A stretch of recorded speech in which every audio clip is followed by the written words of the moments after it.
दुश्मन देश पाकिस्तान की कायराना हरकत, न केवल भारत इस कायराना हरकत की निंदा कर रहा है बल्कि पूरी दुनिया आज भारत के साथ है और इंतजार उस घड़ी का हो रहा है कि कब पाकिस्तान को बेकसूर लोगों की सजा मिलने वाली है।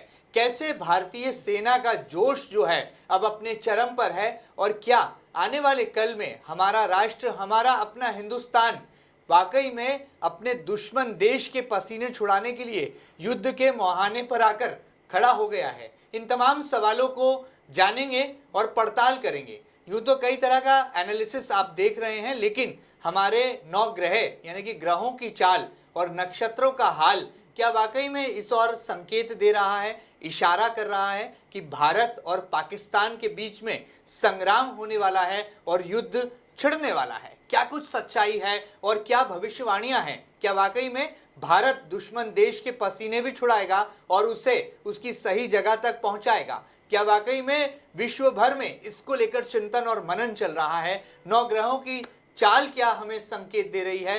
तमाम एनालिसिस के साथ ज्योतिष के विद्वान और देश के जाने माने आध्यात्मिक गुरु स्वामी प्रवीणानंद जी अपनी श्रीवाणी से हमें ये बताने वाले हैं कि ग्रहों की चाल क्या संकेत दे रही है और यदि युद्ध होता है तो दुश्मन देश पाकिस्तान के हाल कितने बुरे होने वाले हैं। सबसे पहले महाराज जी आपका बहुत बहुत स्वागत है। देश के जाने माने ज्योतिषाचार्य पंडित प्रवीण शर्मा जी यानी कि स्वामी प्रवीणानंद जी का महाराज जी आपका बहुत बहुत स्वागत है एमपी न्यूज के इस खास सेगमेंट में। और मुझे लगता है ये देश की पहली ऐसी भविष्यवाणी होगी जो कि हमें आपके श्रीमुख से सुनने को मिलेगी कि क्या वाकई में भारत और पाकिस्तान के बीच में युद्ध होने वाला है। न तद्भासरत्यो सूर्यो न शशांको न पावक यत गत्वा निवर्तन्ते ततधामं परमं मम। सबसे पहले तो जो 26 हमारे भारतीय नागरिक जो कायराना हरकत जो की जिहादियों ने, एक इस्लामिक आतंकवाद ने और आतंकवाद के नकाब में छुपे पाकिस्तानी फौज का एक कमांडर ही उसमें था। जी। इन्होंने जो हरकत की और हमारे 26 जो शहीद हो गए हैं, जिन माताओं के हंसते खुलते परिवार उजड़ गए हैं, जिन बच्चों के सिर से पिता का साया, जिन माताओं का सिंदूर चला गया है, उनको मैं सबसे पहले तो श्रद्धांजलि देता हूँ।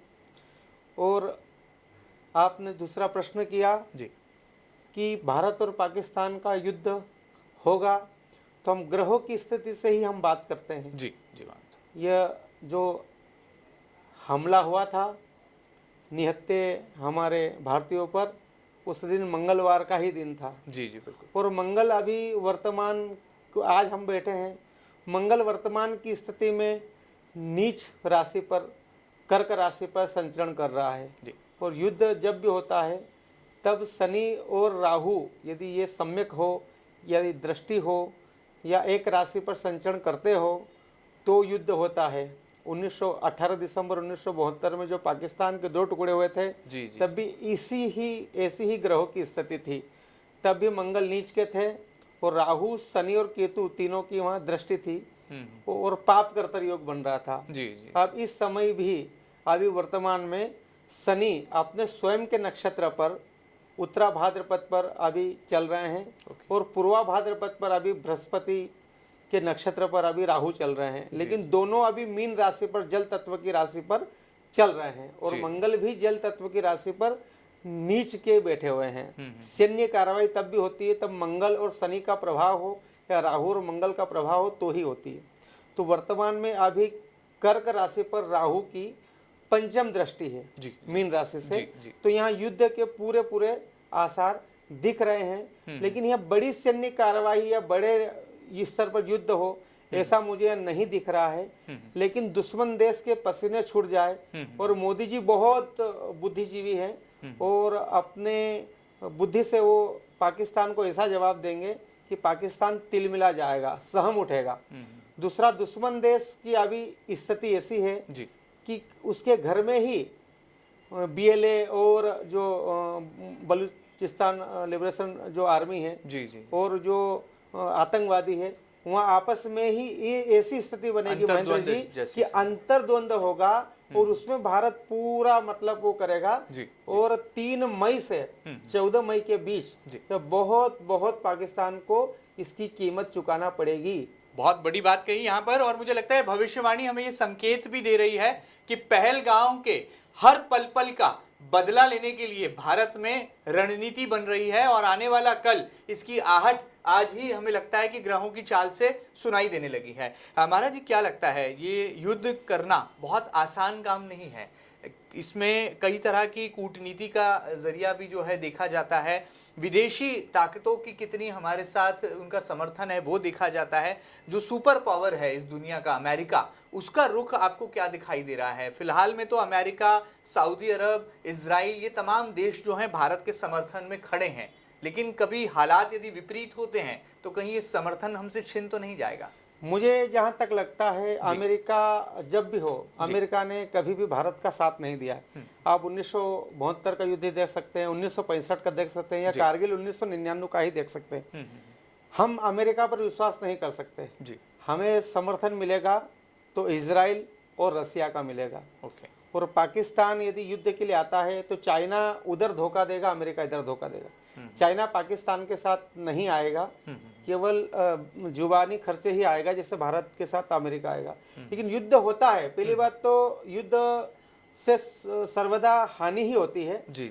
लेकिन घर में बैठ जाना और हमारे निहत्थे जवानों की आत्मा को शांति न देना, तो यह तो कायरता होती है। तो युद्ध तो होगा और मोदी जी करेंगे, लेकिन एक बड़ी सैन्य कार्रवाई में वो और बोल रहा हूं आपको कि बड़े स्तर पे युद्ध जैसे 1965-71 में हुआ, ऐसा नहीं दिख रहा है मुझे।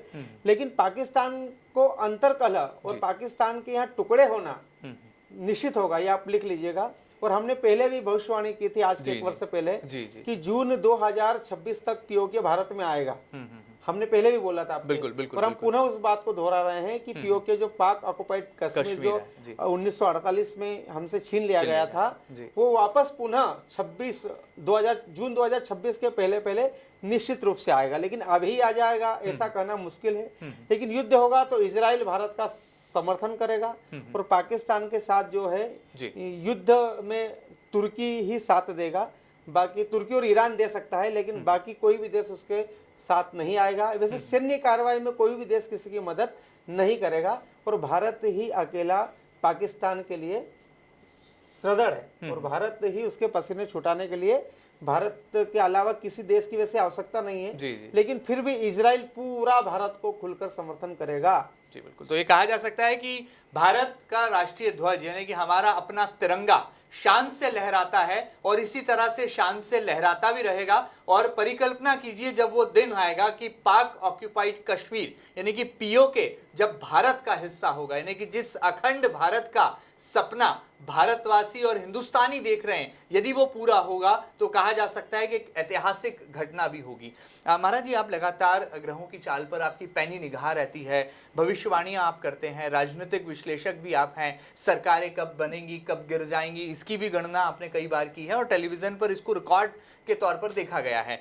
क्या आपको ग्रहों की चाल ऐसा भी संकेत दे रही है कि ये जो सिंधु संधि थी जिसको तोड़ दिया गया है, भारत ने अब पाकिस्तान के को प्यासा मारने की या कहा जाए डुबोकर मारने की रणनीति या कूटनीति तैयार कर ली है, इसका कितना असर है? क्या इसका भी कोई लिंक आपको प्लैनेट्स के साथ, ग्रहों के साथ नजर आता है? ग्रहों की चाल इसका भी कुछ आपको आकलन दे रही है, संकेत? हमने सर्वप्रथम ही आपको बोला था जी कि जो जल तत्व की राशि होती है, मीन राशि होती है, कर्क राशि होती है और वृश्चिक राशि होती है जी। बिल्कुल, आप कर्क राशि में जल तत्व की राशि, वहां मंगल नीच के हैं जी। और जल तत्व की राशि मीन है, उस पे राहु और शनि है जी। और हमारे मोदी जी की जो राशि है वृश्चिक है, वो भी जल तत्व की राशि है। तो तीनों तरफ जल तत्व के संकेत बन रहे हैं। तो इसी से सिंधु जल समझौता जो 1960 में किया था नेहरू और लियाकत के बीच हुआ था जी। तो यह रद्द जो किया है उन्होंने, इसका वर्तमान में हमें अभी कोई इसका असर नहीं दिखेगा, क्योंकि सिंधु जल को रोकना बहुत मुश्किल होता है। अभी वर्तमान में जटिल स्थिति है, क्योंकि सिंधु किसी भी नदी को डाइवर्ट करने के लिए जिसमें 1.25 करोड़ क्यूसेक पानी बहता है प्रतिदिन, तब उसको कैसे मोड़ेंगे, उसके लिए समय लगेगा। लेकिन 10 से 15 वर्ष लग जाएंगे, लेकिन वो बूंद बूंद से तरसेगा। ये मैं 100% तैयार हूं, लेकिन जब तक पाकिस्तान पाकिस्तान रहेगा ही नहीं, वो नक्शे से ही हट जाएगा, नामो निशान नामो खत्म हो निशान ही जाएगा। उसका मिट जाएगा। उसके 2-3 टुकड़े हो जाएंगे जब तक जैसे हमने ढाका तोड़ा, अब लाहौर और कराची टूटने वाले हैं, वो कैसे भी टूटे। तो पाकिस्तान जल एक बूंद बूंद से तरसेगा वो क्षेत्र, हम ये कह सकते हैं, लेकिन उसके लिए बहुत लंबा समय लगेगा, क्योंकि पानी को डाइवर्ट करने में बहुत समय लगता है। तो वो 10 से 15 वर्ष लगेंगे, लेकिन ये सिंधु जल समझौता अभी वर्ल्ड बैंक के भी उसमें है, तो भी बहुत सारी चीजें हैं। अभी उन्होंने केवल उसको रद्द किया है, लेकिन पूर्ण रूप से अभी निरस्त नहीं किया है। तो मेरे यदि दृष्टिकोण से वर्तमान में जो 3 नदियों का भारत को जो है, चिनाब है ना, सिंधु है, और ये अपने व्यास नदी है, सतलुज है, 6 नदियों में से 3 भारत का और 3 पाकिस्तान के उसमें है। लेकिन 90% जो सिंधु जल से ही, सिंधु नदी के जल से ही पाकिस्तान पूरा सिंचाई करता है, पानी पीता है। तो पूर्ण रूप से हम बोल सकते हैं कि हम अभी 2025 में हैं, 2040 तक बूंद बूंद से तरस सकता है, मतलब उसको 100 वर्ष तो पाकिस्तान रहेगा नहीं। ये तो हमारे आचार्य अरविंद जी ने कहा कि 100 वर्ष में पाकिस्तान का अस्तित्व समाप्त हो जाएगा। और मैं उन्हीं की बात को पुनः दोहराता हूं कि 2047 पाकिस्तान नहीं देखेगा, वो देखेगा तो अलग अलग क्षेत्रों में देखेगा। बलूचिस्तान अलग हो जाएगा, सिंध अलग हो जाएगा, पाकिस्तान एक छोटा सा देश बन जाएगा, एक राज्य, छोटा सा राज्य की स्थिति में आ जाएगा, जो कि वो राज्य भी बूंद बूंद से तरसेगा, लेकिन 2040 में, अभी नहीं। चलिए, तो यहाँ इंतजार कीजिए, लेकिन वो दिन दूर नहीं जब दुश्मन देश के न केवल पसीने छूटेंगे, बल्कि बूंद बूंद को तरसने वाले संकेत भी जो हैं हमारे ग्रह और हमारे नक्षत्र ऐसी गणनाएं दे रहे हैं, ऐसे संकेत दे रहे हैं। महाराज जी, यूं तो टेलीविजन पर हम तमाम तरह का विश्लेषण पहलगाम के इस दहला देने वाले कृत्य के बाद देख रहे हैं, सुन रहे हैं, लेकिन कई सवाल भी उठ रहे हैं कि आज़ादी के बाद से जिस धारा 370 को लेकर राजनीतिक रोटियां सेकी जा रही थी, उस धारा 370 को हटा दिया गया, वक्फ कानून में संशोधन संसद में पारित करा लिया गया। क्या आपको लगता है कि ये जो तमाम बड़े फैसले देश की सरकार ने, भारत की सरकार ने लिए, इसका असर है, इसके साइड इफेक्ट्स हैं, और कहीं आतंकियों को लगा कि इसके बाद कोई बड़ा क्रांतिकारी कदम कहीं भारत में ना उठा लिया जाए, लिहाजा उन्होंने डर और दहशत फैलाने के लिए ये कृत्य किया, और जिसमें खुद पाकिस्तानी सेना के अफसर आतंकवादियों की वेशभूषा में भारत की सीमा को लांघ कर आ गए? ये वर्तमान में यदि मैं इस देखूंगा तो पाकिस्तान ने अपनी नाकामी छुपाने के लिए, और पाकिस्तान में अभी 1 महीने पहले वहां पर बम ब्लास्ट हुआ था, BLA ने किया था, जो पाकिस्तान के 19 सैनिक मारे गए थे। तो वहां जनता आक्रोशित थी, वहां का ध्यान भटकाने के लिए और भारत को कमजोर करने के लिए कहीं ना कहीं ये चाइना के इसमें मुझे चाल दिखती है कि चाइना ने भी ऐसा कुछ कि अभी जो सबसे बड़ा जो TRF लगाया था आपके अपना डोनाल्ड ट्रंप ने 240 चाइना पे, तो वहां से कंपनियां भाग रही थी भारत में। तो भारत में कैसे अस्थिरता हो, भारत में कंपनियां कैसे न आए और भारत का मार्केट कैसे न बढ़े, इसलिए चाइना की भी मुझे चाल दिख सकती है कि भारत को अस्थिर करने के लिए, क्योंकि आतंकवादियों का मकसद ये था कि उन्होंने धर्म के ये संदेश ये देना था कि हम हिंदुओं को यहाँ मार रहे हैं, ताकि देश में हिंदू और मुस्लिम के दंगे हो और भारत पूर्ण रूप से अस्थिर हो जाए, और भारत में दूसरे देश, दूसरी कंपनी आने से मतलब डरे, और भारत का जो इंफ्रास्ट्रक्चर और डेवलपमेंट जो हो रहा है वो न हो, और लोग चाइना से न भगे, इसलिए भी मुझे चाल दिख रही है। लेकिन वर्तमान की स्थिति हम देखेंगे तो मैं भारत के मुस्लिम भाइयों को भी बहुत धन्यवाद दूंगा, जिन्होंने इस घटना पर, चाहे हमारे कितने भी आपसी मतभेद रहे हो, दंगे फसाद कितने भी भारत में होते हो, लेकिन एक अभी मुसलमान जो है वो भारत की इस स्थिति पर पाकिस्तान को के खिलाफ है और हिंदुओं के साथ है। तो भारत में अभी एकजुटता है। जो आतंकवादियों का जो कृत्य था कि भारत में धार्मिक संप्रदाय के आधार पर सांप्रदायिक दंगे कराए जाए, वो सफल नहीं हुए, और उसमें हमारे हिंदू भाइयों ने और मुस्लिम भाइयों ने दोनों ने आपसी सहमति और भाईचारे से भारत के साथ मुस्लिम भाई भी खड़े हुए, जो कि भारतीय ही है वो, और उनसे हम पाकिस्तानी मुसलमान जो है वो सुअर है और भारतीय मुसलमान शेर है, तो हम सुअर और शेर की तुलना नहीं कर सकते। तो हमारे भाइयों ने इस टाइम हमारा साथ दिया, इसलिए हम उनको धन्यवाद देंगे।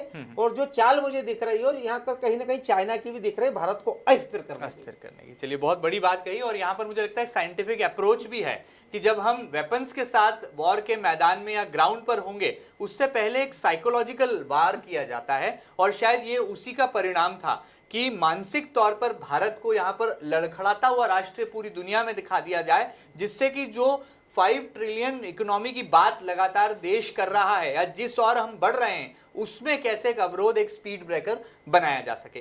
महाराज जी, आप लगातार ग्रहों पर जो है अपनी पैनी दृष्टि रखते हैं। किस तरह से आपको लगता है ये जो उथल पुथल पूरे देश में मची है, क्या ये केवल ग्रह ही कराते हैं कंट्रोल, तमाम चीज़ें ग्रह ही कर रहे हैं, नक्षत्र ही कर रहे हैं, या फिर परिस्थितियों के वजह से भी जो है भारत में इस तरह के अनिर्णय की स्थिति, या कहा जाए अगला पल क्या होगा, या भारत के हर नागरिक के मन में कई तरह की जिज्ञासाएं जन्म ले रही हैं? क्या लगता है आपको?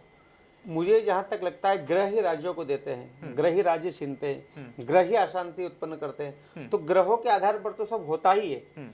वर्तमान में जैसे अभी ग्रहों की स्थिति पर ही मैं तो चर्चा करूंगा। जब जब 2 से 3 ग्रहण लगते हैं तब तब पूरे विश्व में या कहीं ना कहीं युद्ध होते हैं। पहले हमने देखा कि जब पूर्वी छोर पर 2020 में ग्रहण लगा था पूर्वी क्षेत्रों में, तो आपके जो पूर्वी नक्षत्रों पर अश्विनी वगैरह में लगा था, तो अजरबैजान और अर्मेनिया में युद्ध हुआ था, कोरोना तुर्की ने मदद की थी। उसके बाद हम देखते हैं तो सीरिया में जो बशर अल असद की सत्ता थी, तो वहां पर आपको दक्षिण पूर्व में ग्रहण लगा था आपके उत्तरा भाद्रपद नक्षत्र में, तब वहां पर सीरिया में कत्लेआम हुआ था और 5 लाख लोग गए थे। अभी वर्तमान में जैसे हमने देखा है कि रोहिणी नक्षत्र से विशाखा नक्षत्र के दर्मियान ग्रहण लगा था, तो आपके इंडोनेशिया में भूकंप आया था और विनाशकारी आया था। इसमें सर्वप्रथम प्राकृतिक आपदा, भारत ने उसमें मदद दी। सर्वप्रथम ऑपरेशन दोस्त चलाया और भारत ने मदद दी, और आज वही तुर्की ने पाकिस्तान को मदद दी। मतलब इसे गद्दार बोलते हैं, इसे मतलब नमक हराम बोलते हैं। तो ये ग्रहों से ही होता है। और वर्तमान में अभी जो ग्रहण लगा, अभी हमने देखा सूर्य को ग्रहण लगा, तो ये पूर्वी क्षेत्र में पुनः लगा, तो ये भारत और पाकिस्तान के लिए अभी थोड़ा संकट वाला समय है और युद्ध की स्थिति को है। और शनि राहु दोनों एक साथ है, तो युद्ध तो होएगा और होकर रहेगा। लेकिन वो हम नहीं, पुनः मैं बोल रहा हूं कि वो स्थिति में नहीं होगा। इस बार युद्ध होगा तो एक कूटनीतिक तरीके से, और मोदी जी के माइंड से होगा। वो समझ गए कि अब एयर स्ट्राइक और सर्जिकल स्ट्राइक से सुधरने वाले नहीं है। तो अंदरूनी तौर से, और हमारे जयशंकर जी, यदि डोवाल जी और अमित शाह जी, मोदी जी पेनी नजर रखे हुए हैं। लेकिन हमारी तारीख लिख लीजिए, 3 मई से 14 मई के बीच पाकिस्तान थर्राएगा और चीखे पूरी दुनिया सुनेगी। वाह, बहुत बड़ी बात है। 3 मई से 14 मई के मध्य। चलिए, तो हमारे दर्शक भी इस तारीख को नोट कर लीजिए, लिख लीजिए आप भी अपनी डायरी में, क्योंकि यहाँ पर ज्योतिषाचार्य स्वामी प्रवीणानंद जी ने भविष्यवाणी की है। और 3 मई की तारीख का करिए यहाँ पर बेसब्री से इंतजार, क्योंकि जिस दिन दुश्मन देश की उल्टी गिनती शुरू होगी, मुझे लगता है कि पूरे देश में ही यहाँ पर खुशी की माहौल नहीं होगा, बल्कि वो तमाम बेकसूर लोगों की आत्माओं को भी सही मायनों में शांति उस दिन से मिलना शुरू होगी, जिस दिन से दुश्मन देश को उसकी कायराना हरकत का जवाब हमारा हिंदुस्तान देगा। महाराज जी, ज़्यादा समय नहीं लेंगे, लेकिन जाते जाते आपने बहुत सारा विश्लेषण हमारे साथ साझा किया, हमारे दर्शकों को ये समझाया कि कौन सी जल तत्व की राशि है और उसका कहाँ पर परिस्थितियों में मिश्रण हो रहा है, और उसके बाद कैसे ज्वालामुखी फटने वाला है। आपने खुशखबरी भी दी कि पीओके हमारे पास आने वाला है। क्या आने वाले कल में भारत के जनमानस के लिए आपके सुझाव होंगे? एक आम नागरिक कैसे अपनी सहभागिता इस तरह के विपरीत परिस्थितियों में दे, उनके लिए क्या आपका राय और क्या सुझाव होगी? और क्या वो खास उपाय हो सकता है जो हर हिंदुस्तानी को अपनी जगह पर, अपने घर पर, अपने कार्यक्षेत्र से करना चाहिए, ताकि हमारे राष्ट्र का जो शिखर है वो इसी तरह से उस पर विराजमान रहे?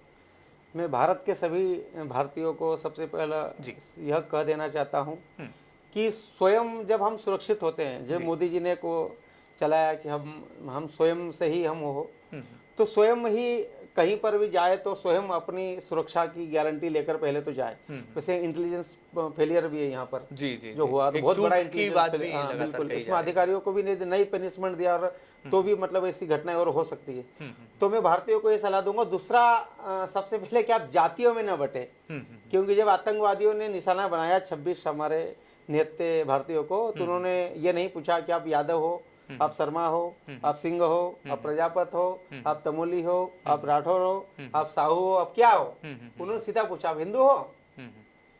यदि आपने बोल दिया डर से कि मैं मुस्लिम हूँ तो पढ़ो कलमा, यदि आपने कलमा भी पढ़ते, मैं होता तो कलमा भी पढ़ देता वहां तो कि ला इलाहा इल्लल्लाह मोहम्मद रसूलुल्लाह आता है मुझे किसी धर्म से वो नहीं है। लेकिन वो उसके डर से नहीं पढ़ता, मैं साबित करता कि तुमने कुरान नहीं पढ़ी है। यदि तुम कुरान पढ़ लेते तो हथियार ही नहीं उठाते। तुम मोहम्मद साहब पैगंबर के यदि वसूलों पर चलते तो शांति का पैगाम लेकर आए थे।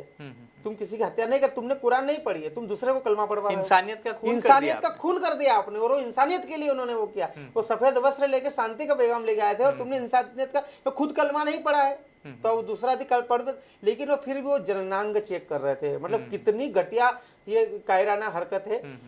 तो वहां पर मतलब यदि कोई बच भी गया तो उन्होंने ये नहीं पूछा आप कौन समाज के, तो सबसे पहले आप जातियों में ना बंटो, आप धर्म के प्रति सदृढ़ रहो और आप अपने मतलब जहां पर भी ऐसी चीजें हो कि आपको जहां बांटने का प्रयास कर रहे हो वहां पर आप न बटो।